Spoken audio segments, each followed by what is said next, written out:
Hello viewers, আমাদের যে WBCS personality test interview related যে সিরিজ চলছিল, এটা তার 13তম ভিডিও।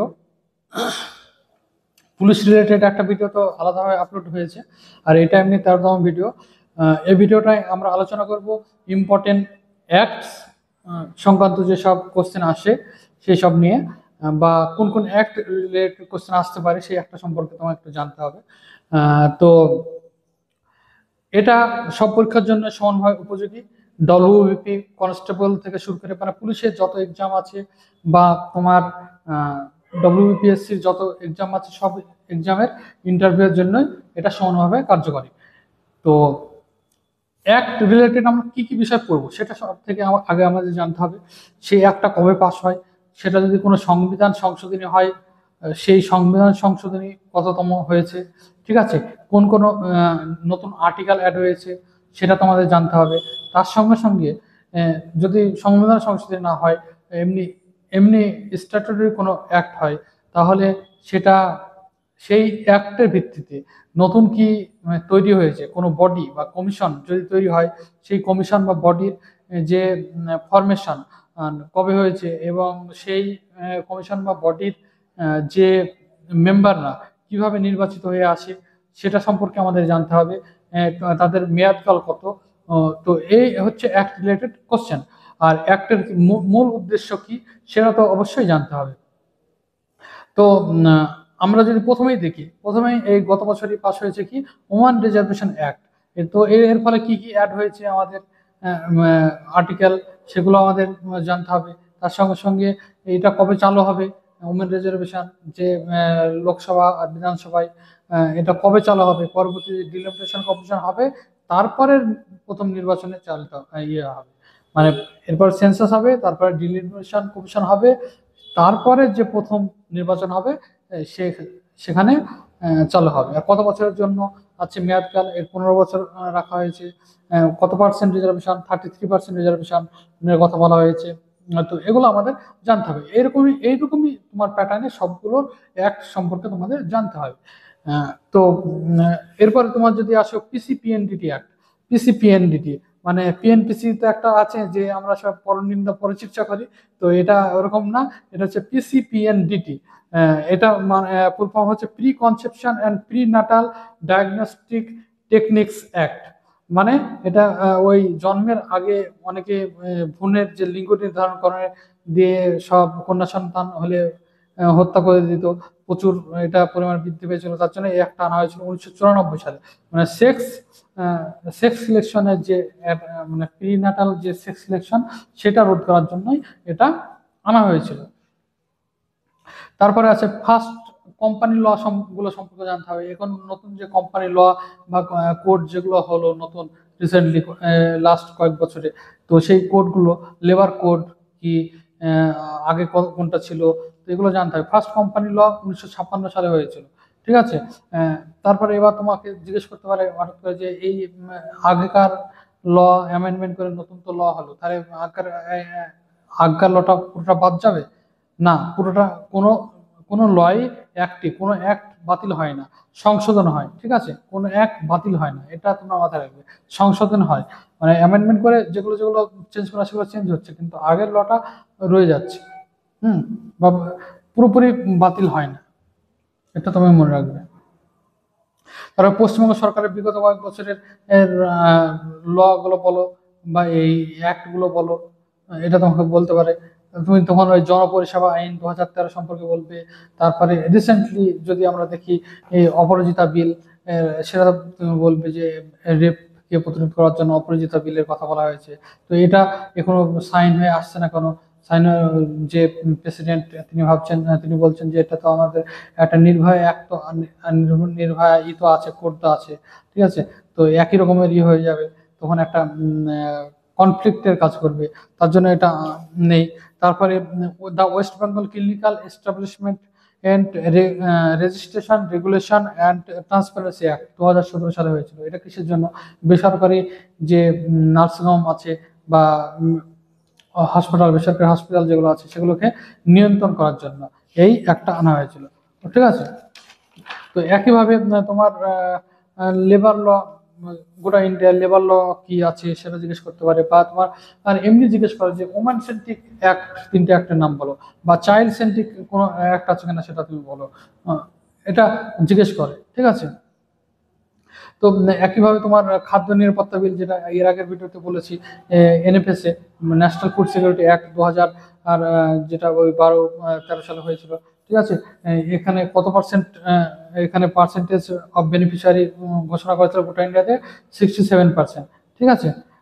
তারপরে আরটিআই অ্যাক্ট 2005, তো এটা সম্পর্কে জিজ্ঞেস করবে।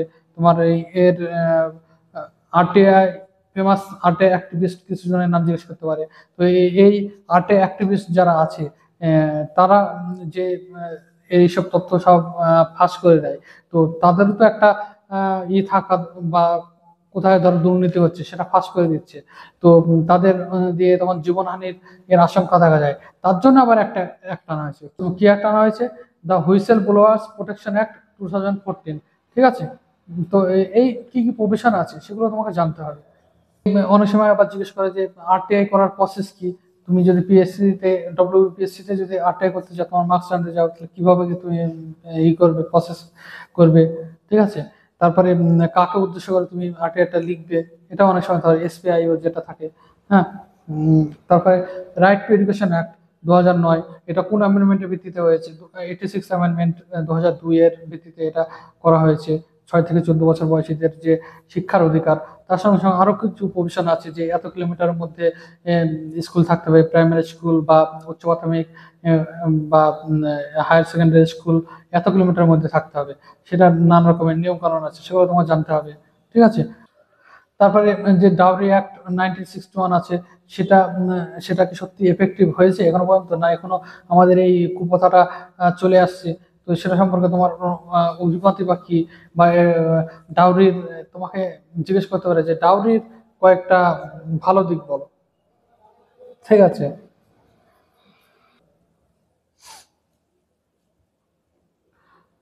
তারপরে আছে ফরেস্ট রাইট অ্যাক্ট 2006, যেখানে ফরেস্ট ল্যান্ড ট্রাইবদেরকে ইউজ করার জন্য উম, বলা হয়েছে, এবং তাদের একটা রাইট দেওয়ার কথা বলা হয়েছে। আহ, তো সেটার সম্পর্কে তোমাকে জানতে হবে। তো কি কি সমস্যা দেখা যাচ্ছে এর ফলে, সেটাও জানতে হবে। তারপরে এই আরটিআই অ্যাক্ট যেটা বললাম, সেই আরটিআই অ্যাক্ট আন্ডারে কারা কারা পড়ছে, কি কি পড়ছে না, সেটা তোমাকে জানতে হবে। চিফ জাস্টিস অফ ইন্ডিয়া, তারপর প্রাইম মিনিস্টার, এরা পড়ছে কিনা, পড়ছে না, এটা তোমাকে জানতে হবে। তারপরে আহ, তারপরে আমাদের যে এই যে কোভিড-19 গেল, এই সময় কোভিড-19 এর সময় দুটো অ্যাক্ট খুব বহুল চর্চিত হয়েছিল। যে অ্যাক্টের ভিত্তিতে সেই সময়টা আমরা আমাদের সরকারি প্রশাসন সেই অ্যাক্টের ভিত্তিতে চলছিল, বা আমাদের যে নিয়মকানুনগুলো সেই অ্যাক্টের ভিত্তিতে চলছিল। কি act? The epidemic diseases act 1897, যেটা একটা colonial act. The epidemic the epidemic diseases act 1897, ঠিক আছে। আর তার সঙ্গে সঙ্গে ন্যাশনাল ডিজাস্টার ম্যানেজমেন্ট অ্যাক্ট 2005, এই দুটো অ্যাক্টের ভিত্তিতে চলছিল, ঠিক আছে। তারপরে জিজ্ঞেস করতে হবে তোমাকে ইউএপিএ যে একটা ড্রাকোনিয়ান অ্যাক্ট বলা হয়, যে এই ইউএপিএ এর ফুল ফর্ম কি, বা ইউএপিএ একটা কবে চালু হয়, সেটা সম্পর্কে তোমাকে জিজ্ঞেস করতে পারে। যেমন ফুল ফর্ম কি হচ্ছে? The unlawful activities prevention act 1967। এর সঙ্গে সঙ্গে আরেকটা ড্রাকোনিয়ান অ্যাক্ট আছে আপসপা, যেটাকে বলা হয় the armed forces special powers act 1958। The arm forces special powers act 1958, এটা এটা এখনো পর্যন্ত কোন কোন জায়গায় এখনো চালু আছে, এটা তোমাকে জিজ্ঞেস করতে পারে। বা এই অ্যাক্টগুলোর কি কি প্রভিশন আছে, কি স্পেশাল পাওয়ার, স্পেশাল ফিচার্স কি এই আপসপা বা ইউএপিএ, সেইগুলো তোমাকে বিশেষ করে জিজ্ঞেস করতে পারে। একইভাবে 3টে ওমেন প্রোটেকশন ল, 3টে চিলড্রেন প্রোটেকশন ল, এটা তোমাকে জিজ্ঞেস করতে পারে। সেই চিলড্রেনের ক্ষেত্রে চলে আসবে পস্কো, চিলড্রেনের ক্ষেত্রে চলে আসবে পক্সো অ্যাক্ট। তো পক্সোর ফুল ফর্ম কি, এখানে চাইল্ড বলতে কত বছর পর্যন্ত বোঝানো হয়েছে, এগুলো তোমার আসে, ঠিক আছে। তো তারপরে সেই চাইল্ডদের কোথায় বিচার হয়, কোথায় রাখা হয়, এগুলো জিজ্ঞেস করে। জুভেনাইল জাস্টিস বোর্ডে যেটা রায়টা হয়, তারপরে তাদের হোমে রাখা হয়, এগুলো তোমার জানতে হবে। তারপরে ওই ওমান প্রোটেকশন রিলেটেড যে গাইডলাইন আছে, একটা বিখ্যাত গাইডলাইন দা বিশাখা গাইডলাইন, যেটা সুপ্রিম কোর্ট দিয়েছিল বিশাখা কেসে, তো সেটাই আইন রূপে এই পরিচিত হয়ে যায় পরে। তো এই বিশাখা গাইডলাইনের ভিত্তিতে একটা অ্যাক্ট আনে, sexual harassment at work place 2013। তো সেটা সম্পর্কে আমাদের জানতে হবে সেই অ্যাক্টে কি কি বলা হয়েছে। বিশাখা গাইডলাইন দেওয়া ছিল 1997, আর এই sexual harassment at work place আসছে 2013। তো এই মিন এত বছরের সময় বিশাখা গাইডলাইনই অ্যাক্ট হিসাবে কাজ করেছে। ঠিক আছে, সুপ্রিম কোর্টের এটা স্পেশাল পাওয়ার। তারপরে যে ওয়াকআপ অ্যামেন্ডমেন্ট অ্যাক্ট হলো 2025 সালে রিসেন্টলি, তো সেটা সম্পর্কে তোমাকে ডিটেলসে জানতে হবে। তারপর তারপর immoral trafficking prevention act 1956 x, এটা সম্পর্কে তোমাকে জানতে হবে। তারপর তারপর indecent representation of woman and prevention act 1986, এটা সম্পর্কে জানতে হবে। তারপরে commission of Sati prevention act 1987, সতী যে আমাদের একটা খুব কুপ্রথা ছিল, সেটা যে প্রিভেনশন অ্যাক্ট 1987, এটা সম্পর্কে তোমার জানতে হবে। তারপরে protection of women from domestic violence act 2005, এটা একটা মেয়েদের একটা অস্ত্র এক প্রকার। এটা যে উদ্দেশ্যে হয়েছিল, তৈরি হয়েছিল, সেই উদ্দেশ্যটা অনেক সময় ফুলফিল হচ্ছে না, মেয়েরা অনেক সময় এটার মিসইউজ করছে। তো এটা সম্পর্কে তোমার কি অভিমত? Protection of women from domestic violence act 2005, মানে ডাবরি বা অন্য কোনো কারণে ওমেনদের যদি নিজের বাড়িতেই নানা রকম অত্যাচারের শিকার হতে হয়, তাহলে এই অ্যাক্টটাকে তারা কাজে লাগায়। ওকে। তারপর ম্যাটারনিটি বেনিফিট অ্যাক্ট 1961 ছিল, সেটার অ্যামেন্ডমেন্ট হয়েছে 2017 সালে। ঠিক আছে, তো সেখানে আগে 12 সপ্তাহ ছুটি ছিল ম্যাটারনিটির সময়, এখন সেটা 26 সপ্তাহ হয়েছে। তো সেটা সম্পর্কে তোমাকে জানতে হবে। ইকুয়াল ইকুয়াল ওয়ার্ক, এটা অনেক সময় উঠে আসে। তো এই ইকুয়াল রিমিউনারেশন অ্যাক্ট কবে চালু হয়? 1976 সালে। তো সেখানে কি বলা হয়েছে সেটাও একটু জানতে হবে তোমাকে। তারপর FRBM act, fiscal responsibility for budget manager act 2003। তো এখানে কি লিমিট, একটা যে ফিসকাল ডেফিসিটের একটা লিমিট বেঁধে দেওয়া হয়েছিল, সেটা কত পার্সেন্ট, সেটা তোমাকে জানতে হবে। তার সঙ্গে সঙ্গে আর কি কি বলা হয়েছিল এই অ্যাক্টে, হ্যাঁ, তো সেটা তোমাকে জানতে হবে। Fiscal responsibility and budget management act 2003। তারপরে যে আমাদের দেশে যে করাপশন, নানা রকম করাপশনের কথা শোনা যায়, তো সেই করাপশন প্রিভেনশনের জন্য কি অ্যাক্ট হয়েছিল? তো 1988 সালে একটা অ্যাক্ট হয়েছিল, the corruption prevention of corruption act 1988। ঠিক আছে, এটা সম্পর্কে তোমার জানতে হবে। তারপর লোকপাল অ্যান্ড লোকায়ুক্ত অ্যাক্ট 2013। তো এই লোকপাল আর লোকায়ুক্ত আন্ডারে কে কে নেই, বা প্রধানমন্ত্রী আছে কিনা, রাষ্ট্রপতি আছে কিনা, বা লোকায়ুক্তের আন্ডার CM আছে কিনা, সেটা তোমাকে জানতে হবে।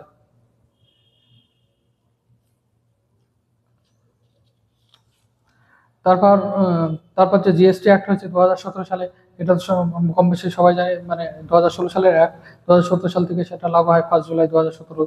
তো এটা সম্পর্কে তোমাকে জানতে হবে কোন কোন আর্টিকেল, 246, তারপরে 279 এ, তো এই আর্টিকেলগুলো অ্যাড হয়েছে, এটা সম্পর্কে তোমাকে জানতে হবে। তো আগে যে ইনডাইরেক্ট ট্যাক্স ছিল, তো সেখানে থেকে এই GST, এই দুটো কি পার্থক্য, বা এর ফলে কি নতুন কিছু আমাদের যে ট্যাক্স কালেকশন সেটা কি বেড়েছে, বা ট্যাক্স দাতার সংখ্যা কি বেড়েছে, এটা সম্পর্কে তোমাকে জানতে হবে বা বলতে হবে। তারপর security exchange board of India প্রতিষ্ঠা হয় 1992 সালে। তো এই সেই সেবি অ্যাক্ট 1992 উপর ভিত্তি করে, সেটা তোমাকে জানতে হবে।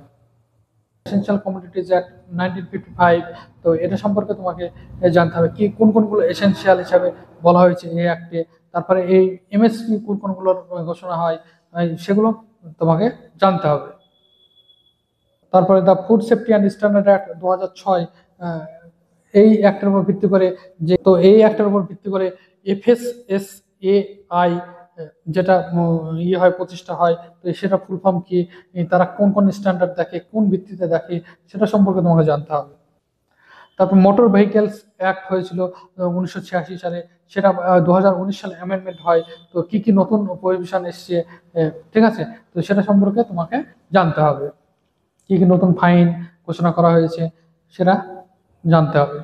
তারপরে যে কেসটা সব থেকে বেশি চর্চিত থাকে, যে গাঁজা গাছে ঢুকিয়ে দিব বেশি বকলে, এরকম সব কথা শোনা যায়। তো সেই NDPS অ্যাক্ট 1985, মানে কি বলছে, the narcotic drugs and psychotropic substance act 1985, the narcotic drugs and psychotropic substance act 1985, NDPS act, এটাই ওই গাঁজা কেস।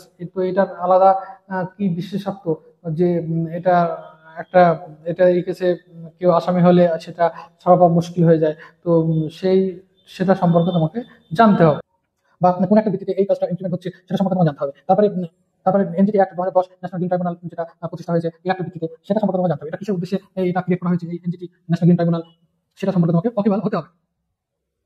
তারপর যে তিনটে act, IPC Indian penal code 1960, সেটা চেঞ্জ হয়ে নাম হলো বিএনএস ভারতীয় ন্যায় সংহিতা। তারপর সিআরপিসি 1973, এটা চেঞ্জ করে নাম হলো ভারতীয় নাগরিক সুরক্ষা সংহিতা। তারপরে এভিডেন্স অ্যাক্ট 1872, এটা চেঞ্জ হলো বিএসএ ভারতীয় সাক্ষ্য অধিনিয়ম। তো এই তিনটে যে চেঞ্জ হলো, এটা কতদিন ইমপ্লিমেন্ট হয়েছে? 2024 সালে 1 জুলাই থেকে ইমপ্লিমেন্ট হয়েছে। তো এই যে তিনটে এই নতুন আইন হলো, এটা নতুন নতুন কি কি ইনক্লুড হয়েছে, মেন সেগুলো সম্পর্কে তোমাকে ওয়াকিবহাল হতে হবে। তো এই ছিল মোটামুটি অ্যাক্ট রিলেটেড যে আমার সাজেশন। অ্যাক্ট রিলেটেড কি কি পড়া হবে সেটা প্রথমে বলে দিয়েছি। তো এগুলোই আমাদের জানতে হবে। এই সঙ্গে আরো একটা আছে যেগুলো স্কিমের মধ্যে চলে, যেমন এমজি নারিকা। হ্যাঁ, তো এটা তো সবাই আমরা কম বেশি জানি। স্কিমে আমি গত ভিডিও যে স্কিম রিলেটেড ভিডিও করেছি সেখানে আমি এটা বলে দিয়েছি। তো এরকম যে মেন আছে ইকোনমিক, যে যেগুলো বই পড়লে তুমি দেখতে পাবে যে মেন অ্যাক্ট যেগুলো আছে স্বাধীনতার পর থেকে হয়ে আসে, সেগুলো সম্পর্কে একটু সম্যক ধারণা তৈরি করে নিও। তো এই ছিল আজকের ভিডিও, আবার পরের ভিডিও দেখা হচ্ছে। Thank you. তারপর the geographical indication of goods registration and protection act 1999, এটা সম্পর্কে তোমাকে জানতে হবে। এর ভিত্তিতে তো আমাদের জিআই ট্যাগ গুলো দেওয়া হয়। আর এটার নোটাল যে অফিস, সেটা কোথায় অবস্থিত? চেন্নাই অবস্থিত। সেই চেন্নাই থেকেই জিএসটি জিআই ট্যাগ গুলো দেওয়া হয়। আর তারপরে the IT act, information technology act 2000, আর এটা সম্পর্কে তোমার জানতে হবে। এর সেকশন 65 এবং 66 কি বলছে, হ্যাঁ, তো কোনটা বাতিল হয়েছে, আর কি বলছে এই অ্যাক্টে, তো সেটা সম্পর্কে তোমাকে জানতে হবে। তারপর ফরেস্ট রিলেটেড যে অ্যাক্টগুলো আছে, the forest act 1927, the wild life act 1972, the environment act 1986, the forest right act 2006। তো এগুলো সম্পর্কে তোমাকে জানতে হবে যে কোন অ্যাক্টে কি বলেছে, বা কোন অ্যাক্টের ভিত্তিতে এটা হয়েছে, বা যেটা